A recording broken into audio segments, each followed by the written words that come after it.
ஒரு தடவையாவது சிவன் கோயிலுக்கு வாப்பா, பிரதோஷம் அன்னைக்காவது வா, வெள்ளி செவ்வாய்க்காவது வா, விளக்க போடு, பசுமாட்டுக்கு ஒரு வாயுரை கொடு, ஒரு புல்லை கொடு, ஒரு சிவனடியாருக்கு ஒருவேளை சாப்பாடு போடு.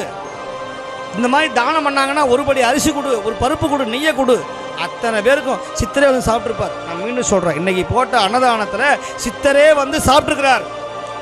நீங்கள் கொடுத்த கத்திரிக்காவும் நீங்கள் கொடுத்த மாங்காவும் பரங்கிக்காவும் அவர் சாப்பிட்டார்னா உங்கள் உடம்புல இருக்கிற வியாதி வராது, கேன்சர் வராது, கிட்னி ஃபெயிலியர் வராது, ஹார்ட் அட்டாக் வராது, ஸ்டெண்ட் வைக்கக்கூடிய நிலைமை வராது, சுகர் வராது, பிபி வராது, தலையில் கட்டி வராது, குடும்பத்துக்கு எந்த விதமான துன்பமும் வரும். சத்தியமாக சொல்கிறேன், நான் மீண்டும் சொல்கிறேன், சிவாலயத்தில் செய்கிற புண்ணியம் 1000 மடங்காக வரும் அப்படின்னு நான் சொல்லலை.